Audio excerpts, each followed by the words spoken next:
So yummy baked zucchini. Yes.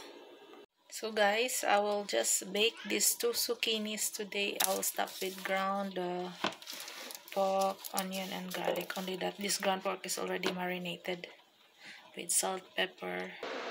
So we just remove here so that we can put the stuff. So here's the zucchini. I will sprinkle with salt. Then I will put the meat.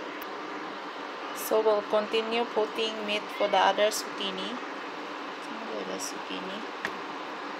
Okay, once this one is almost done, like cooked already, we will add the cheese on top. So we'll bake this one in 400 degrees like 45 minutes, 30 minutes, and we'll check.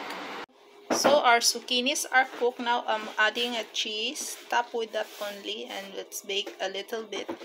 I'm eating corn later with that.